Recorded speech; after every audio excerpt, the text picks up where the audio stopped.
I remember seeing this girl and I remember thinking to myself, she's so beautiful. I think I literally stopped breathing because I remember thinking, oh my god, she is literally so beautiful. There was only one thing to do. I was gonna ignore the living shit out of her. And in celebration of Pride, let me tell you about this girl. I was getting ready to go to her friend's birthday and I am running so late. I had a really cute outfit on, but I was having a lot of trouble with my corset. I could not put it on. And one thing about this friend of mine hates it when people run late. So your girl's stressing a little bit. So I asked the receptionist to help me with my corset. So then I'm rushing up to like K-barbecue. There's the birthday boy, his girlfriend, and another friend of ours. I was like, okay, cool, thank God. So I won't have to be too awkward. It's people I know, so I feel very safe. And then as I'm walking in, I'm like laughing, I'm joking about the fact that my corset is half undone. And then I peered behind our other friend and I noticed this girl. I genuinely do see beautiful women all the time. I'm yet to see a beautiful man and it's been like 48 years or something. But I see beautiful women all the time. And you know, I know how to control myself. I'm a grown up. But I remember seeing this girl and I remember thinking to myself, she's so beautiful. I think I literally stopped breathing because I remember thinking,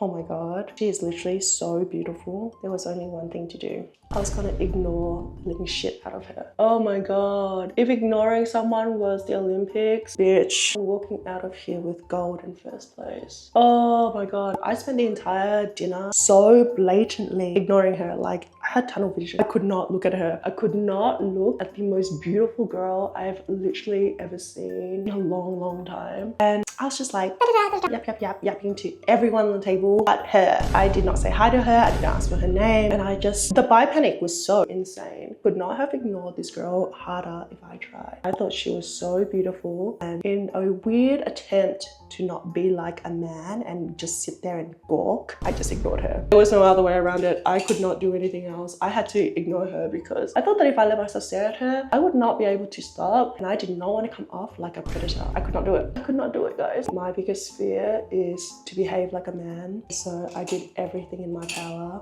to not do that, and that included pretending that she did not exist. That was the only logical solution. Okay. She later tells me that she noticed me and she wanted to like make conversation, and she could see that I was like hee hee ha ha with everybody else but her. She thought that it was so weird. I was blatantly ignoring her, and bless her heart, she told me, I don't know why you were ignoring me. I could only assume that it was because you knew I was gay and you were homophobic. I'm one of you. I was just panicking. Oh my god. That is actually so funny. She told me that she tried to make conversation with me as well, but that I was so obviously ignoring her. I didn't give her a chance to. I'm telling you. And I'm not even saying this in a way where I'm proud of it. I am kind of proud of it though. I've never had to ignore someone so hard. Eventually, the whole group moved to a different lounge, and I noticed we were sitting really, really far apart. After an hour or two, I thought to myself, this lounge sucks. More people had come and I'm ready to go and meet my friends. But then I thought I would literally kick myself if I don't at least say something. So then I turned to her and I said, hey, I heard you're from Hanoi. Mind you, we're in Saigon right now. I was like, I heard you're from Hanoi. She's like, yeah. And I was like, oh, slay. I've always wanted to visit. Oh, I'm a liar. I've never had need or desire to visit Hanoi. Frankly, I don't know anyone there. Also, I was told not to really go there because the food would not agree with me. I had nothing else to say to this beautiful girl.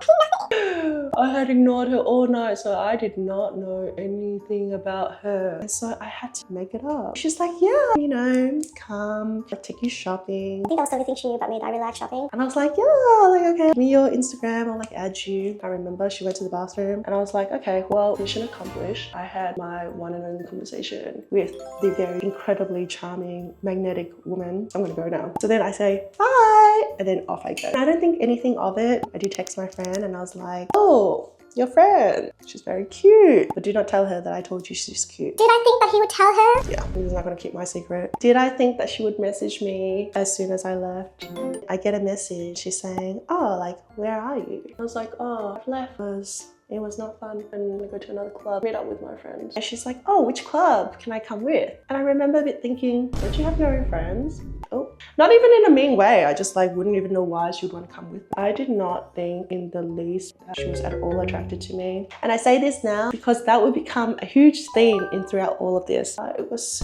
keep panicking so hard. And then nothing really happened. And then 2 days later, the birthday boy messaged me and was, do you want to come out to a cafe to work with us? You know, a bitch loves to work at a cafe. And I was like, yeah, I'll come. If you ask your cute friend to come. He's like laughing. He's, yeah, she'll be there. Unbeknownst to me, the cute girl had also asked my friend to invite me. I rock up to the cafe date very, very late and I was like very busy. And it turns out everybody was already there. And the girl, looking as insanely beautiful as ever, is there. So I take a seat next to her. And then we proceeded to ignore each other the whole time again. And you can see this is a pattern. We did not talk at all, even though we were sitting right next to each other. Why do people do this? I know I was shy, but why is she Shy! Anyway, we do not talk at all. Then she ends up flying back to Hanoi that very day. Oop. I do wish her a safe flight, but once again, the conversation dies and nothing happens from it. Fortunately, I was not obsessing about her at all for that entire week that we didn't talk. I actually wasn't. I think. But by the end of that week, I did talk to my friend. I remember telling him,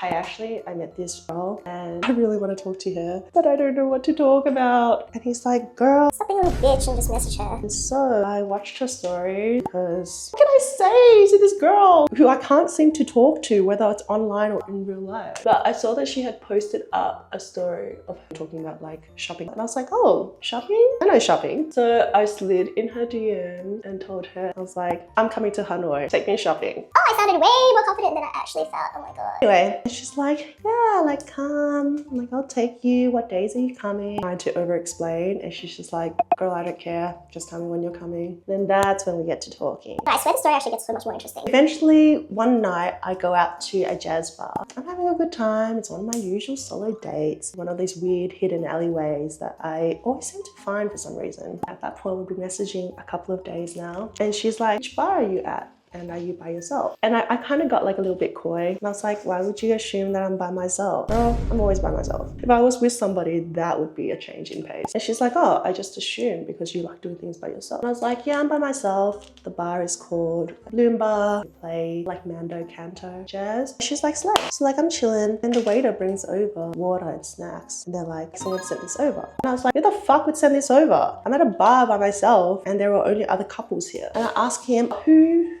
sent this over? And he's like, oh, I don't know. And I was like, what? And so I'm laughing. I'm messaging her, yo, somebody sent drinks and snacks over. And she's like, oh, really? That's so strange. Who could it be? And I was like, I actually have no idea. And I posted it up on my stories because I'm laughing, but a little bit nervous because I'm going to be sending me stuff in this bar. And then she replies to the story, girl, drink your water. I sent it to you. Oh, you sent me a drink from another city? Okay. Oh, so should we kiss now? Anyway, I was trying very hard not to act a fool. But 2 days later, I did end up flying over to Hanoi just to see her. I had missed my original flight to see her. She's like, don't worry about it. Like, I'll come pick you up on the next flight. And I was like, don't worry, I'm on the next flight, but I did forget my charger. She's like, don't worry about it. I'll send one to your hotel. So I was like, okay, so she must on some level like me as a person. And then we had our first date non-date. She could not look me in the eye. And I was like, is she just not having a good time? We went to watch a movie because I'm gonna give her some mercy. So we don't have to talk, we just sit and watch a movie. We're sitting in this love seat and there were a bunch of kids in front of us because we went to watch Lilo and Stitch. And the back of the love seat was so stiff. We were like sitting so straight. There was like a space between us and we did not reach it. And it was so awkward. It was so funny. But the date went on for ages. We went for like a walk after that, talked in the car. And then eventually she took me back to my hotel and I was like, okay, all good. Like you can just drop me here. I can walk to my hotel. She's like, nope, I'm gonna walk you to your hotel. I was like, okay. So then she walks me to my hotel and I was like, do you want to see the room? In like a really non-creepy way. Not in a way like, you know, that men will be like, do you want to see my apartment? And she's like, oh, okay. So then I go up to the hotel room. She steps in, looks at the hotel and she's like, okay, cool, bye. And then she left. What? Girl, come back. What are you doing? It was very, very awkward. Oh my God. I didn't know what was happening. Because you know, when we were in the cinema watching the movie, I did put my head on her shoulder and I was like, okay, let me just try something. Test the waters a little bit. She went so stiff. She was like, stiffer than she was previously. And I immediately pulled myself up and I was like, oh, wrong move. She does not like it. This was not it. I flew to a city to see a girl that I really like and I just am starting to suspect that she may not like me that way at all. After she left my hotel, I did message her and I was like, hey, I had such a good time. I'm really, really sorry. Why did I say it like that? Really, really sorry if I crossed the boundary. It definitely won't happen again. I don't want to make things weird. She's like, I had such a good time. What are you talking about? I was like, oh, you know, when I put my head on your shoulder, I'm so sorry, I didn't realize that you wouldn't like that. She texted back, she was like, girl, I was so nervous. I was sweating. I was so nervous. My eyes are dilated and my mouth was dry the entire night. I just really like you, but I do want to be weird. And I was like, oh, does she like me? Like me? Or does she like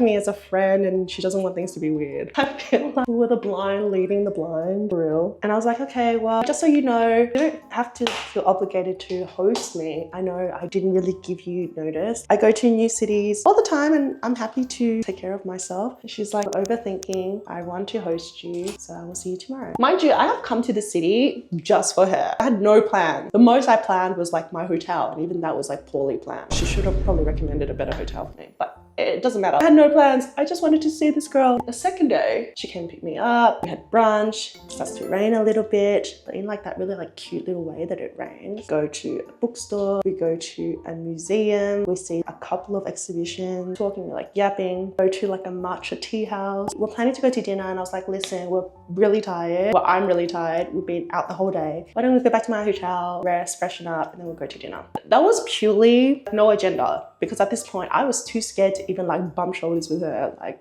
no, I just really felt like we needed rest. So then we go back to my hotel, and then she plops herself onto the bed. And I'm like, oh, okay. Well, I am too scared to sit on the bed. I'm too scared to join. So I'm gonna sit on the very far end of the bed, and then we're like yapping. Eventually, at some point, we're sort of like circling each other, and the circle becomes smaller and smaller. We're at a point where our faces were like that. It was so close. It was making me a bit cross-eyed, to be honest. And I was like, oh, wait, are we? Like, what's happening right now? I don't know how we got here. I'm not even being coy, because let's be real, the messages were a little bit mixed. And our faces were so close. And then she goes to me, oh, you know, I know you travel a lot and you have a lot of things to do and you have different priorities. I was like, okay, where the fuck is this going? She goes, I really like you, but I think it'd be better if we were friends. And because I could not crash out in that moment, because I'm like, don't do it, girl, don't do it. Our faces were still like this. And so I was like to her, I want what you want. As in like,